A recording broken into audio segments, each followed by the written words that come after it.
Aming Panginoong hinihiling sa pangalan ng iyong anak, ang aming tagapagligtas na si Jesus. Amen. 7 steps for a blessed life.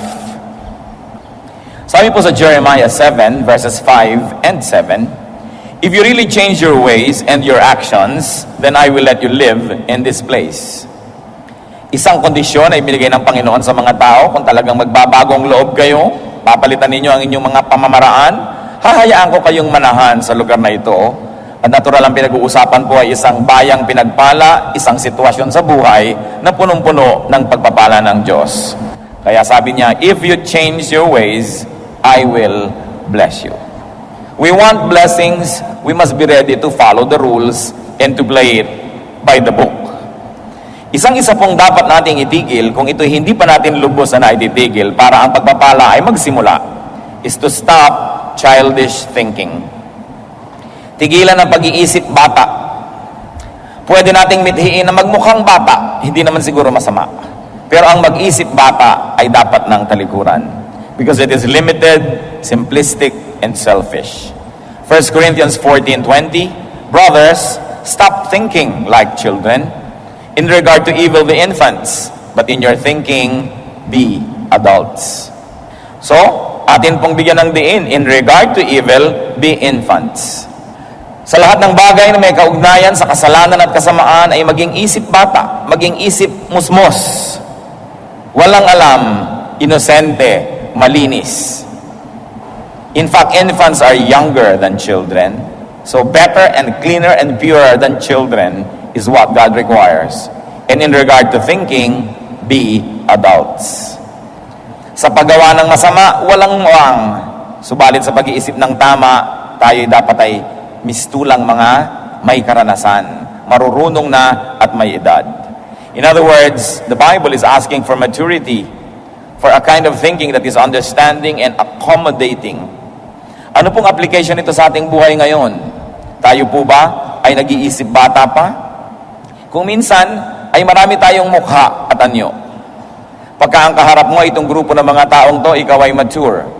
Subalit may mga tao na pag sila ang kaharap, tayo nagbabata-bata ang pilit. Pinipilit natin na tayo yung inuunawa, tayo lagi yung inaasikaso, tayo lagi ang iniintindi. Sabi, kailangan na tayo mag-mature sa maraming paraan.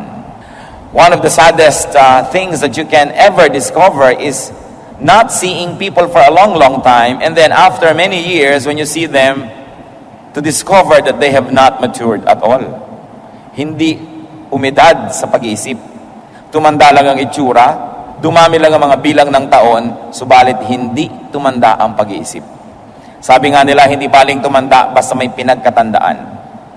Ang nakakalungkot po, may mga tao na kahit ilang dekada na ang lumampas sa kanilang buhay, ganun pa rin mag-isip. Ganun pa rin kakitid ang isip. Ganun pa rin karami ang mga hinihingi na bata lang dapat ang humihingi. Laging siya ang inuunawa. Paano po ba mag-isip ang bata?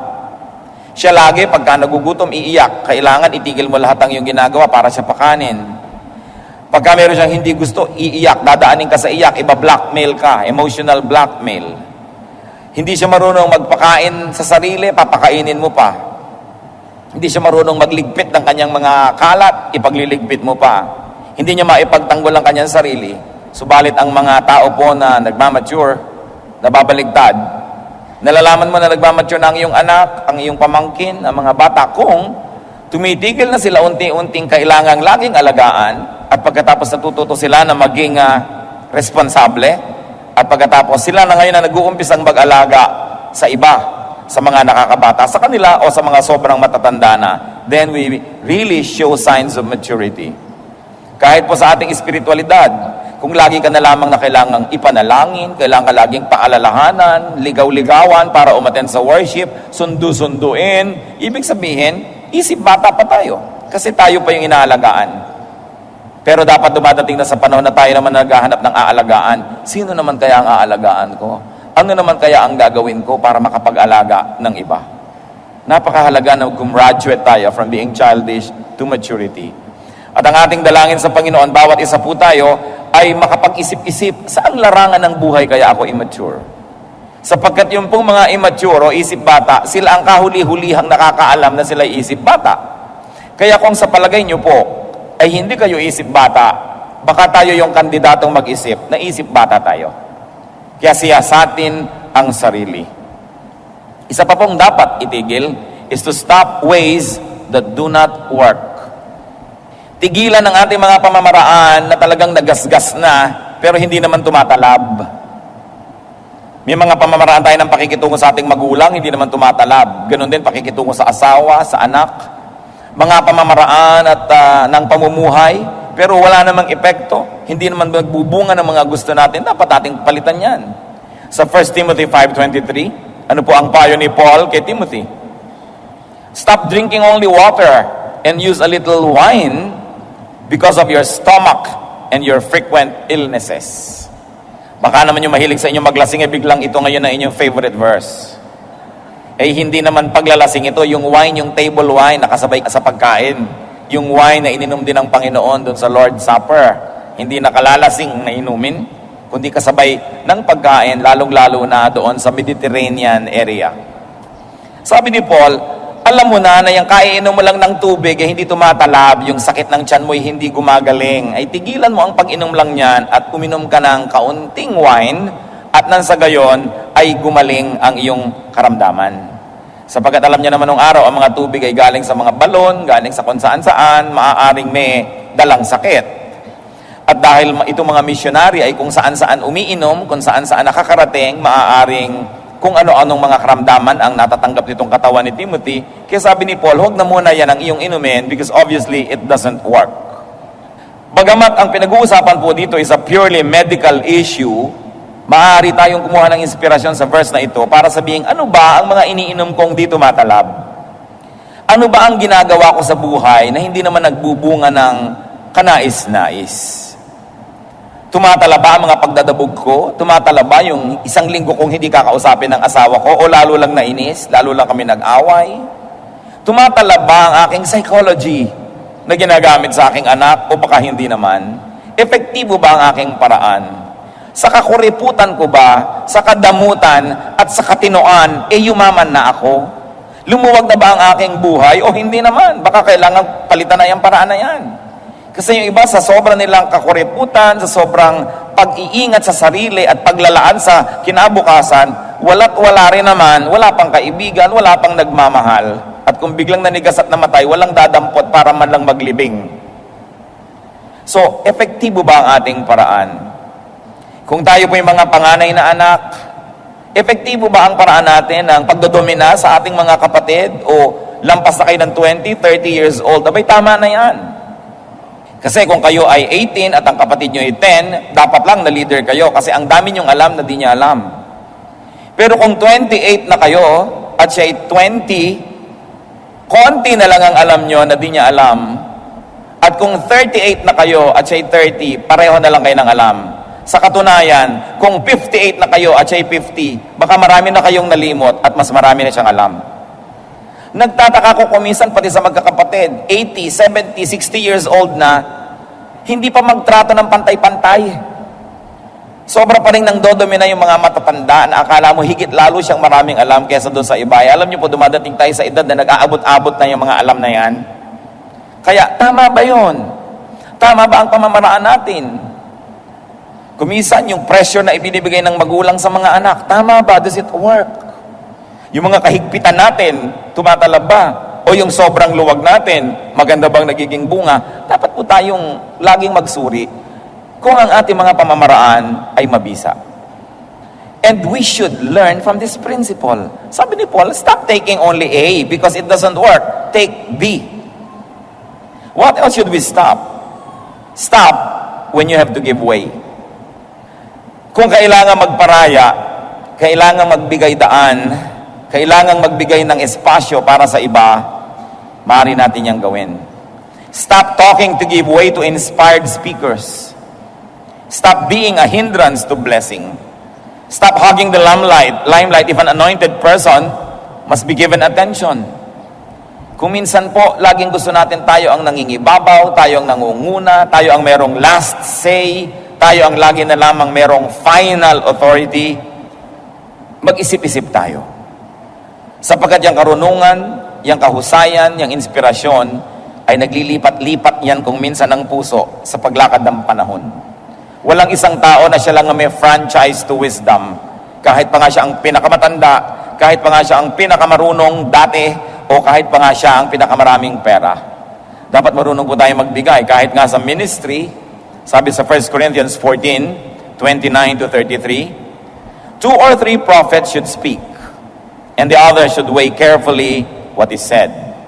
And if a revelation comes to someone who is sitting down, the first speaker should stop. For you can all prophesy in turn, so that everyone may be instructed and encouraged. The spirits of prophets are subject to the control of prophets. For God is not a God of disorder, but of peace. Ito pong kontekstong pinag-uusapan, sapagkat marami nun ang mga propeta at maraming nagsasalita, kuminsan na hindi na magkamayaw sa pagsasalita, kani-kanya na sabay-sabay, wala nang nakikinig at wala nang pinakikinggan. Kaya ang sabi ni Paul, kung merong isa na nakaupo at hindi siya ang nagsasalita, subalit may dumating sa kanyang inspirasyon, hayaan siyang tumindig at magsalita, at yung nagsasalita ay tumigil muna at umupo at makinig. Ang dapat lahat ay magkaroon ng pagkakataon na marinig at makinig, at nang sa gayon ang lahat ay mapagpala.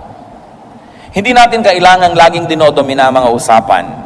Kadalasan sa mga pamilya, sa mga magkakaibigan, meron ng parang isang dominant figure. Dapat ba nating katandaan na at kamatayan na yung ganon? Lagi na lang siya ang masusunod, lagi na lang siya ang bida. Dapat din tayo mag-isip-isip. At kung tayo po ay merong ganitong uri ng otoridad sa ating mga pamilya, sa ating mga nasasakop, ay magbago-bago na rin tayo ng sistema. Makinig naman tayo sa iba. Magtanong-tanong naman tayo, gusto nyo ba ito ang gagawin natin? Kakain tayo sa isang restaurant, ano bang gusto nyong kainin? Hindi ako na lang lagi yung order ko, mo ako ang magbabayad. Tinuturuan po tayo na magbigay daan sa kapwa. Sapagkat ang bawat tao binibigyan ng Panginoon ng kakayahan, ng karunungan. At kung susupilin natin sila ng susupilin, lagi na lang isa ang susundin ng lahat, at hindi siya magbibigay daan, maraming buhay ang masasayang. Nabuhay, namatay, hindi man lang narinig ang tinig, hindi man lang nakapag-ambag ng karunungan, o kaya hindi man lang napagbigyan. And that is very unkind to do, not to give way to people. Kaya kung sino man po ang may positions of authority, positions of prominence, we've got to think about these things. Magbibigay-bigay naman ako. Hindi laging ako na lang. At pag nangyayari po ang maituturing sa biglang tingin na maliliit na bagay na ito, doon lamang natin makikita yung Espiritu ng Diyos na kumikilo sa ating buhay. Na yung pala, ang tunay na kadakilaan ay yung pagpaparaya. Na ang tunay na tayog ng isang pagkatao ay yung pagbibigay daan sa iba. Hindi laging tayo ng tayo. Kahit kung minsan sa magnobyo, kung nakagawian na laging si babae ang nasusunod, tau-tauhan na lang yung lalaki. O kaya yung lalaki ang nasusunod, anino na lang yung babae. Hindi ganyan ang pakikisalamuha at pakikitungo. Kailangan tayong maging makipagkapwa. Kaya napakaganda po ng salitang Tagalog dyan yung makipagkapwa, kapwa-tao. Ano ba yung tao? Yun ang kahulugan ng lahat ng nilikha ng Diyos na mabubuti at maganda sa atin. Hindi tayo hayop, tayo'y tao. At kung ikaw'y nakikipagkapwa-tao, yung respetong gusto mong tanggapin ay ibinibigay mo rin sa iba. Kung gusto mong tumatahimik sila pag ikaw'y nagsasalita, ay tumatahimik ka rin pag nagsasalita sila. Kahit mas bata sila, kahit mas mahirap sila, kahit mas mababa ang ranggo, dahil sila ay kapwa-tao. Pareho lang tayong may kaluluwa, may damdamin, may espiritu, parehong nilikha ng Diyos, parehong nalulungkot at natutuwa, parehong may mga pangarap at mga hangarin. At kung pagbibigyan po natin ng mga ganyan, lalo tayo halimbawang may mga kapangyarihan, mga amo, ikaw na lang may karapatang magkaroon ng sakit ng ulo. Ikaw na lang may karapatang magkaroon ng mood. Ikaw na lang may karapatan na magpahinga. Kaya nga po yung mga sensitive na mga amo o mga employers, sinasabihan din niya, maski household help o bining, pag may isang umaga no gumising kang napakasama ng pakiramdam mo o hilo ka o masakit ang ulo mo, sabihin mo. At pagtatrabahuhin pa rin kita. Ganon kaya yon? Di sabihin mo para makagawa kami ng paraan. Kung kailangan mong humiga, maghapon. paminsan-minsang nangyayari, kailangan binibigyan natin ng pagkakataong maging kapwa-tao, yung tao. Kasi lalo sa atin po, napakahirap sa ating mga household staff. Hindi na sila makadaing. Maliban na lang siyempre nangingisay at naninigas na talagang emergency case na, yun, malalaman na ng employer. Pero kung basta medyo may konting nararamdaman, medyo nahihilo-hilo, malay pa ba natin, natatanong ba natin? Magbibigay daan tayo. Hindi laging tayo lang. Kung sa sanlibutan ay nangyayari ang ganyan, hindi marapat mangyari sa mga anak ng Diyos. Because we are a royal priesthood, a holy nation, a people who belong to God. Na dapat nakikita hanggang sa mumunti nating pakikitungo sa ating kapwa, yung tayog ng salita ng Diyos. Meron pa pong isang dapat tigilan, stop judging others. Tumigil tayo ng paghuhukom at paghuhusga sa kapwa, lalong-lalo at kakaiba ng ating paniniwala ang paniniwala nila, kakaiba ng ating mga pananaw at paninindigan ang sa kanila, dapat tigilan natin ang pagsabing mali sila at tayo lang ang tama. Dapat nating tigilan ang pagsabi sa mga taong sila ay naliligaw dahil lamang hindi tama, hindi landas natin ang kanilang sinusunod. Romans 14 verses 1 to 13, ito po tungkol sa paghuhusga ng mga Kristiyano sa kapwa Kristiyano sa mga issues ng buhay. Accept him whose faith is weak without passing judgment on disputable matters. One man's faith allows him to eat everything, but another man whose faith is weak eats only vegetables. The man who eats everything must not look down on him who does not, and the man who does not eat everything must not condemn the man who does, for God has accepted him. Who are you to judge someone else's servant? To his own master he stands or falls, and he will stand, for the Lord is able to make him stand.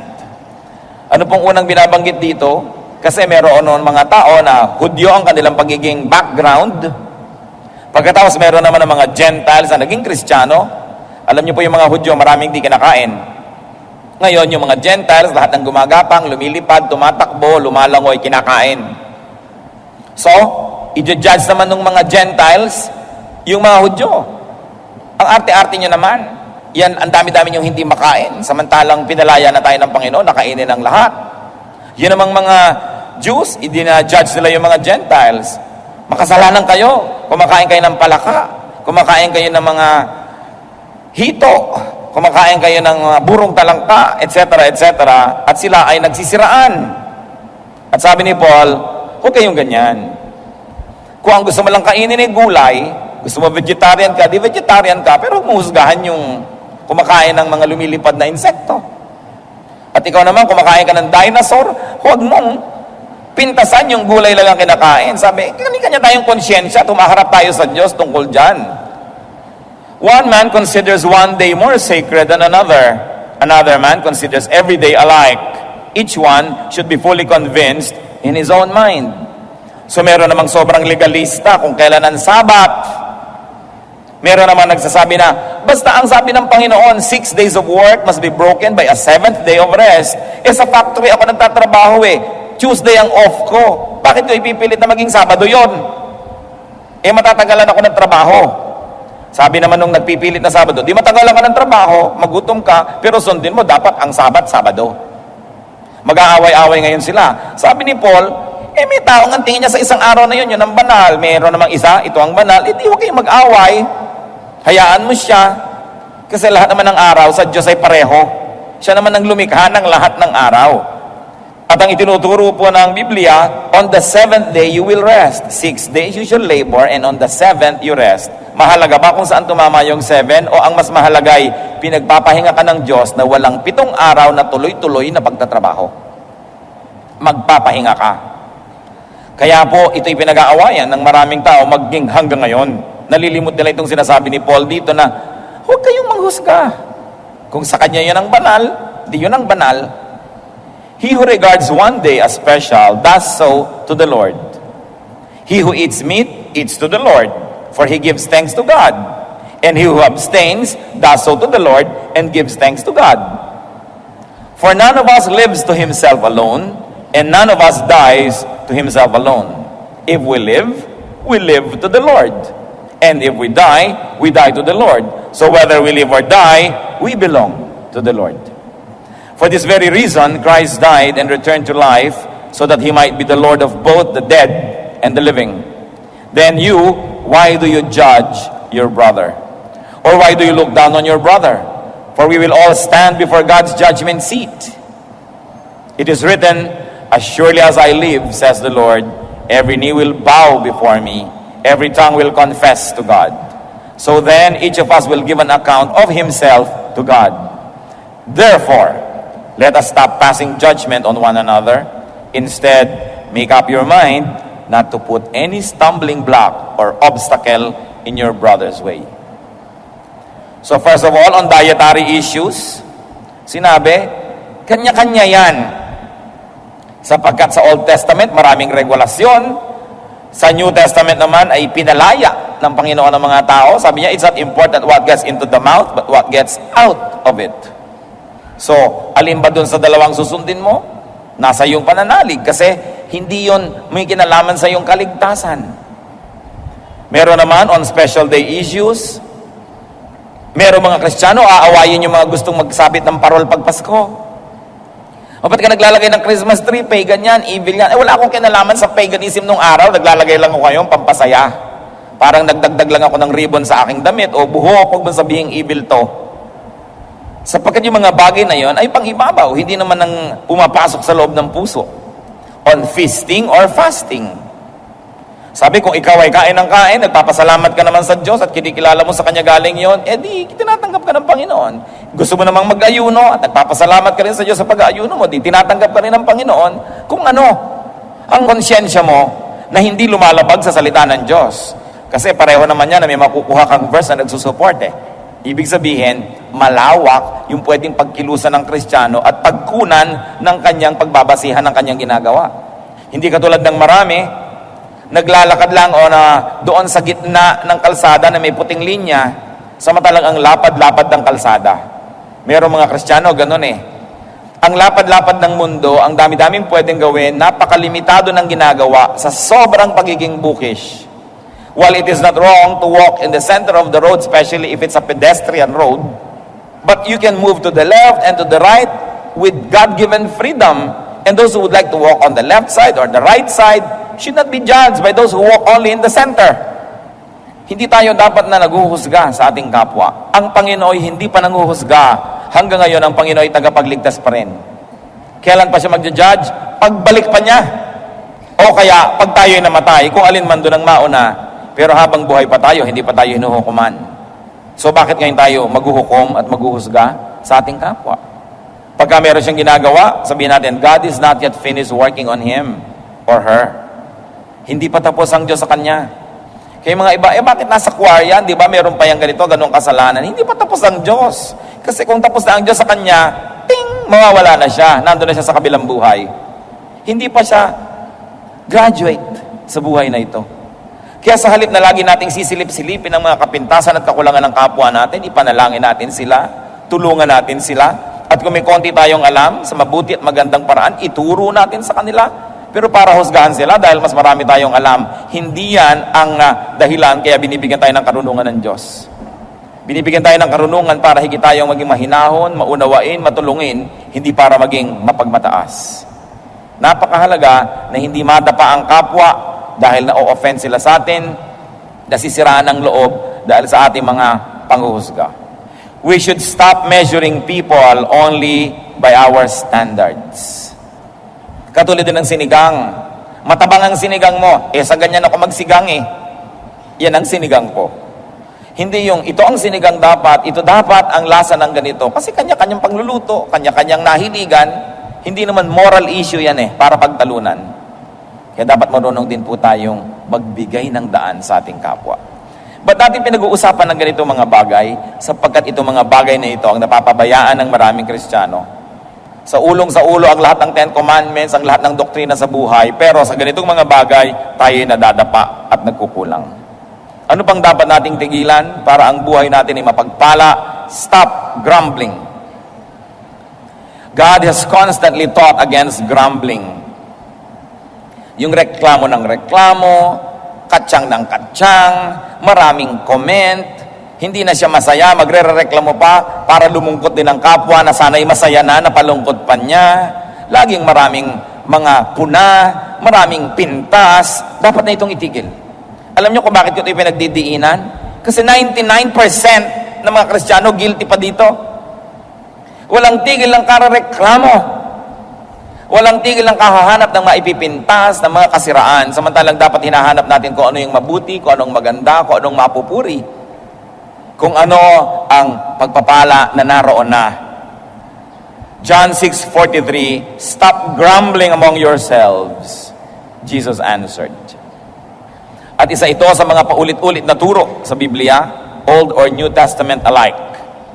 Stop grumbling. Wives, what are you grumbling against your husband? Ano ang mga reklamo nyo at mga katsang-katsang tungkol sa inyong asawa na para bang pwede pa kayo magpalit? Habang nagre-reklamo ka ng nagre-reklamo, yung reklamo mo lalong lumalaki, lalong lumalalim, lalong tumitibay, kaya lalong nagkakaroon ka ng dahilan para magreklamo. Samantalang habang pinupuri mo ang iyong asawa, yung mga kapuri-puring bagay sa kanya, lalo namang tumitibay, lalong lumilinaw, kaya lalo mo siyang namamahal at nababawasan ang iyong pagrereklamo. Husbands, you grumble against your wives. Mas vocal kasi maraming beses yung mga wives mag-grumble against their husbands among themselves. Very seldom that husbands are grumbling against their wives among themselves. But it's more often that wives among themselves are grumbling against their husbands. Kaya napaka-importante na mabahay ka man o lalaki, husband or wife, anak ka, grumbling against your parents, at hindi ka maghanap ng maipupuri at maipagpapasalamat. Stop grumbling. Kung minsan nakakalungkot, ang marami pang grumbling na nangyayari, mga reklamo, among workers in the church, among Christian people, grumbling against the choir director, grumbling against everybody, samantalang nasa church na nga. Mga kapatid, I can never be so repetitious enough. Kasi nakikita ko nangyayari ito sa buong paligid. Ang mga tao, napakagaling magreklamo. Sinisilip ang kapwa, yung mga privileges ng iba, yung mga tinatamasa ng iba, lagi nilang tinutuos, hindi ipagpasalamat kung ano yung nasa kanila. Magkakapatid na reklamuhan ng reklamuhan laban sa isa't isa. Nag-aagawan ng mga mana, sira-sira lang naman piano at isang dangkal na lupa. Magkakagagalit, grumbling against each other. Mga magbiyanan, yung mga manugang na walang ginawa kundi pag-usapan yung kanilang biyanang babae at chismisin at reklamuhan ng reklamuhan ang mga kanyalang mga kapwa. Alam nyo, meron akong 2 kilalang babae na talaga namang huwaran. Pwede natin ipagpagawa ng monumento kung paano umibig sa kanilang biyanan. At hindi si Ruth yun, matagal na siyang yumao. Mga babaeng nandito ngayon sa ating kapaligiran na talaga namang pag silang nakakausap mo, parang dapat lahat ng tao magkabiyanan. Pero natitiyak ko na mga biyanan nun may kakulangan din. Pero dahil nagpasya sila na mahalin ang kanilang mga biyanan. Alam nyo yan ay pagpapasya. If you decide, every little aspect of your life will follow the grand design and the big decision. But if you have decided on the other side, then every little act and thought that comes into your life will follow that direction of grumbling. Yun pong mga hindi na natin mapapalitan na karakter ng buhay natin. Magpasya na tayong mahalin sila. Sapagkat pag pinagpasyahan natin yan, madali nang sumunod ang maliliit na detalye ng ating buhay. Kung meron naman po tayong mga valid complaints, talagang dapat, anong dapat gawin? Di pag-usapan. At kung talagang humahanap po tayo ng solusyon sa ating mga reklamo, hindi natin sinasabi ang reklamo natin kung kani-kanino. Pumupunta tayo dun sa tao na itinuturing nating pinagmumulan ng suliranin at tayo ay sa mahinahon na paraan humahanap ng solusyon. Kasama sila. So you don't talk about people, but you talk with these people. Then something positive will happen. Pwede po bang tandaan natin itong mabuti? Kasi nakakamalat na tong topic na to Yung stop grumbling, yung stop talking about people but talk with people with whom you have a problem para malutas. Because when you talk about people, the problem will never be solved. And because walls have ears and potatoes have eyes, even corn has ears. anong mangyayari? Makakarating sa pinag-uusapan nyo yung balita. Magsasalita din siya, makakarating sa inyo. Lumala na ng lumala, samantalang hindi naman kayo nag-uusap. Ito, isa na nating palitan na paraan. Napakalaki ng bigat na mawawala sa pasanin ng tao. Kung matututo na lang tayo na kausapin yung taong sa palagay natin ay may kinalaman sa suliranin, pero huwag siyang pag-usap-usapan. There's always a proper forum for everything. At dapat may kaayusan.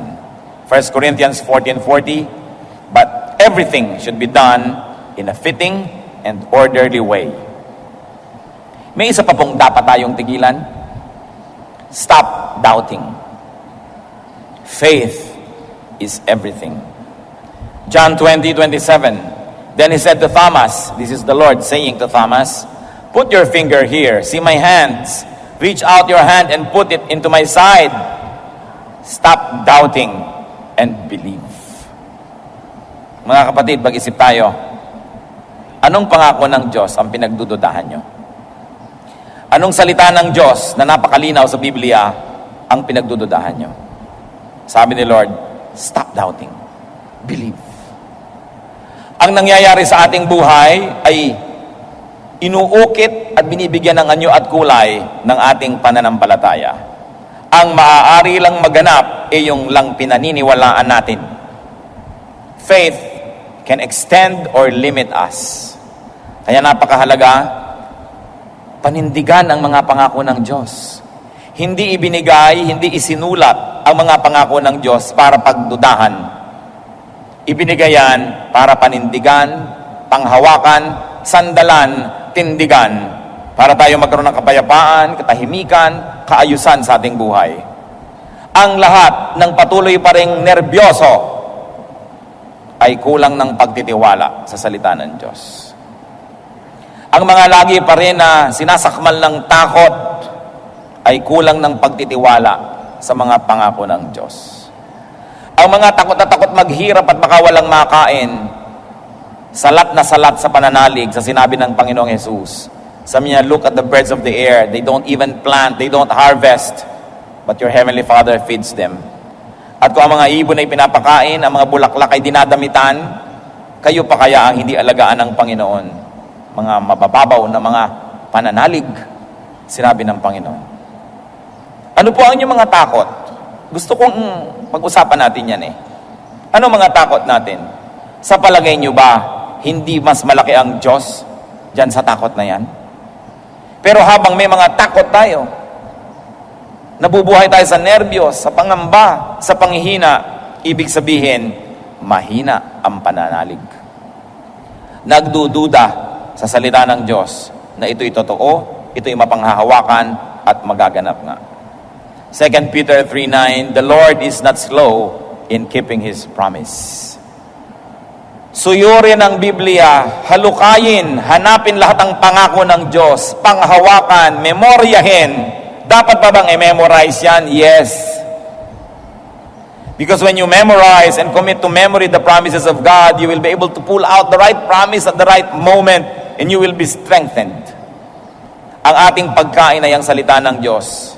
Hindi ba sabi ni Satanas kay Lord, kung talagang Diyos ka, gawin mo mga pagkain niya mga bato.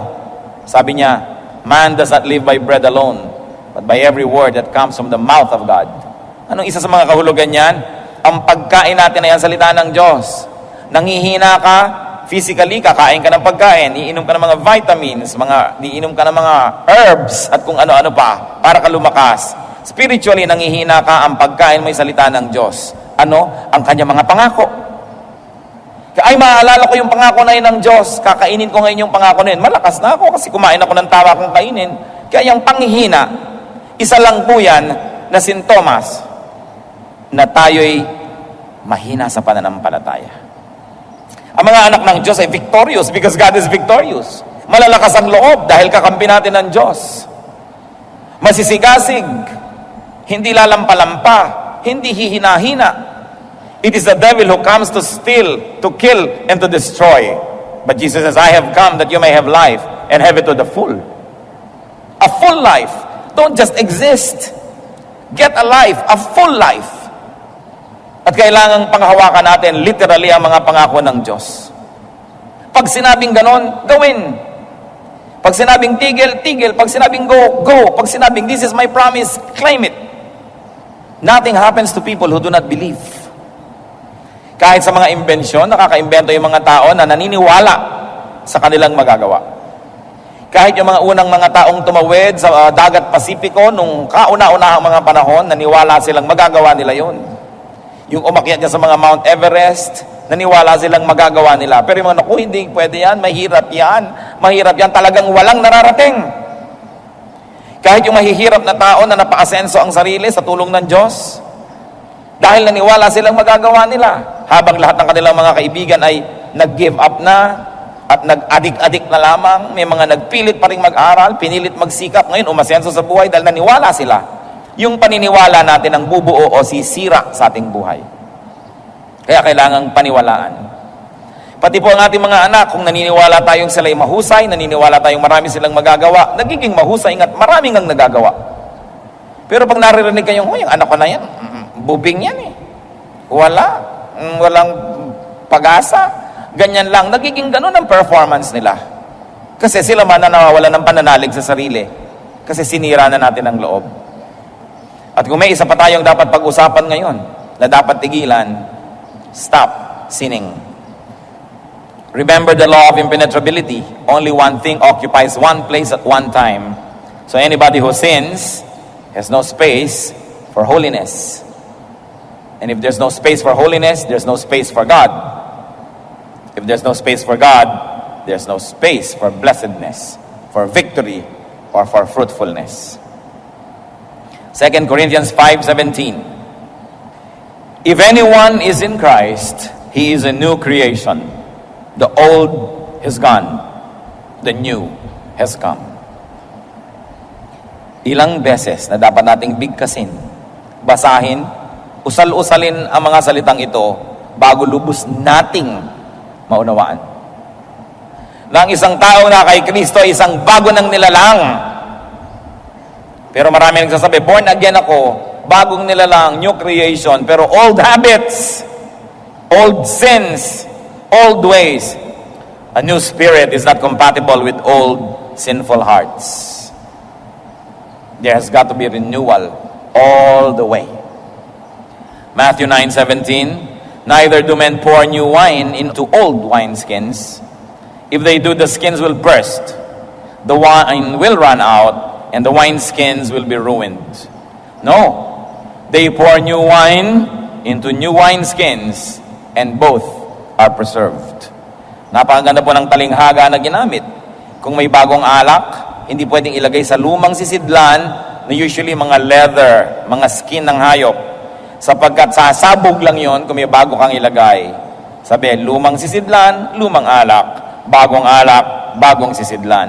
Bagong espiritu, bagong puso. Bagong tao, bagong buhay. Napakasimple ng analogy. There should be new ideas, new ministries, new actions if we have a new heart. 1 Corinthians 15:33-34.